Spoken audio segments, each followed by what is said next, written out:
It was bigger and bolder than the first, and an astounding success for Lucas and for the exceptional cast. This will be a real pleasure, Solo. Come on, are you all right? I felt better. You look better, too.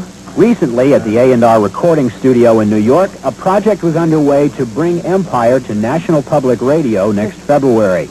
Mark Hamill was there to recreate his role as Luke Skywalker, Billy D. Williams as Lando Calrissian, and C-3PO, that is AnthonyDaniels without the golden robot costume. Oh, Captain Solo, Princess Leia. And there were some who weren't in the movie. Perry King assuming the swagger of Han Solo, Anne Sachs as Princess Leia, and Brock Peters as the voice behind the evil mask of Darth Vader. As Solo brought here, and they are the prisoners as well. At this point, the actors are simply recording dialogue. Special sound effects will be dubbed in later under the supervision of post-production manager Tom Vagley. When making a movie, actors have costumes and sets to inspire their powers of imagination. But all of that is stripped away in radio, so this man, veteran British director Jhon Madden, must keep their imaginations in focus. Billy D, you will come on from there round to... I know what we're after in the end. I know where music's going to go, and I know where sound is going to go. After a comparatively short time, good actors are going to know that themselves, really. It involves forgetting the circumstances that you're working in here, forgetting the fact that you're talking to a microphone when you're really supposed to be talking to the other actor, and simply imagining the scene in your head. I didn't ask you to turn on the thermal heater. I merely commented that it was freezing in the princess's chamber. Along with R2-D2, one of the most lovable characters is C-3PO, who, unlike the smaller droid, is played by a real human being. Wait! What have you done? You put my head on backwards! AnthonyDaniels finds that bringing his character to life on radio is more relaxing. Making a radio play of any kind is fun because the overheads, the monetary obligations of the studio and the producers are not that great. Neither is the length of time it takes to set up a scene or to redo a scene. Whereas in a movie studio, you would be hours setting up a new scene in a new set. Here we just say, well, turn over the page, and now we're in the hangar or in the cockpit or whatever. Hello, what have we here? The role of Lando Calrissian was a new one in Empire, filled most effectively by Billy D. Williams. Leia and Chewie will have to remain in Cloud City, but at least they'll be safe. And Billy D. is back as Lando. That's partly because he likes doing radio, and partly because he sees the drama contributing to a kind of immortality. And, I just want to do the whole shot, that's why I'm doing the radio show, So that 20, 30 years from now, or 40 years from now, when they look through all the archives, I'll be there. Like me because I'm a scoundrel. Who could picture the brash Han Solo as anyone but Harrison Ford? Oh, I feel terrible. Chewie, give me a hand here, will you?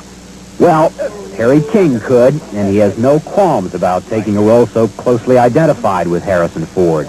People that cast me were very adamant about saying, we don't want you to try and imitate Harrison Ford. We want you to do Perry King's version of Han Solo, which was exciting. I mean, it was like playing, well, any role in Shakespeare, for example. Somebody else has played it before you, but you bring your own interpretation to it. The Force is with you, young Skywalker.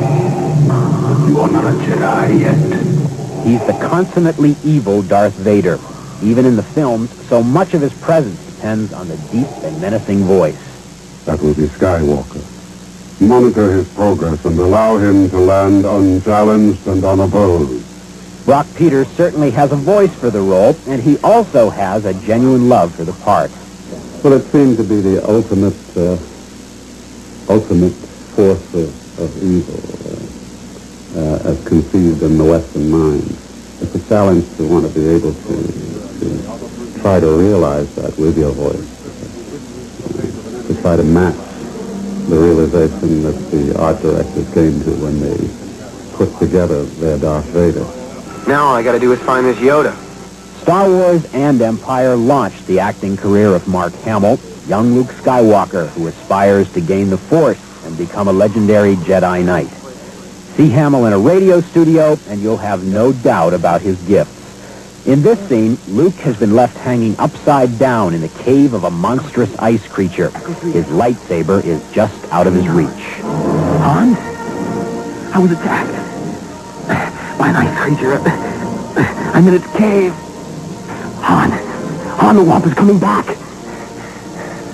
My lightsaber.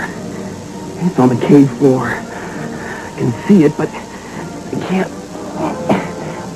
can't reach it. I've got to be calm. Calm. The Jedi and his lightsaber. The two are one. The Force calls my lightsaber to me.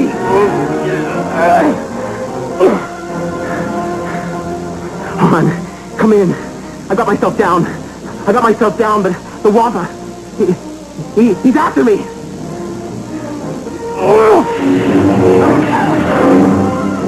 You might wonder how such a visual spectacle could be effective as radio. Look, if you two want to be alone, I could go. National Public Radio brought together 3 of the stars of one of Hollywood's top-grossing films to recreate their roles for radio. Billy D. Williams is back as Lando Calrissian, AnthonyDaniels is the inimitable CP3O, and Mark Hamill returns as Luke Skywalker. What different techniques are you using as an actor to do this for radio? Well, so much more of it has to be indicated. You know, if I put on a jacket in the movie, I put on a jacket. Here it's a little, trying to just get this jacket on. Button up. It's taking stage with your voice, really. Filling it in. We talk to ourselves a lot more in the radio adaptation. Gee, I wonder where Han and Chewie went. There's no one there but 2 stormtroopers and I mean, it's like that, you know. It's the old Bob Newhart phone call. What's that you say, Mrs. Fetterman? You say R2-D2 just charged up the generator? The big difference to me is that I don't have to get dressed up in the gold suit, and I'm very grateful for that because it's not that easy wearing it. But the amount of energy that goes into making the radio version is really, although it's slightly orientated in different directions, I think it's perhaps even more because we work through so much material in one day and therefore in a week. We do more in a day than we do in 2 weeks filming on the set. One of the stars who didn't return for the airwaves is Harrison Ford. Instead, Han Solo is played by Perry King. Is it a little difficult stepping into Harrison's shoes? He owns the role, and so in that sense, I'm not trying to step into his shoes.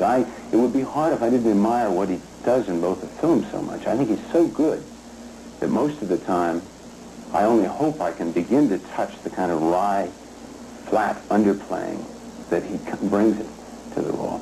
Oh, my goodness, you must do it. I think he's trying to tell us something about Captain Solo. The radio version will be ready to air in the spring of 1983, just in time for Return of the Jedi, the next installment in the Star Wars saga. Robin Leach, Entertainment Tonight.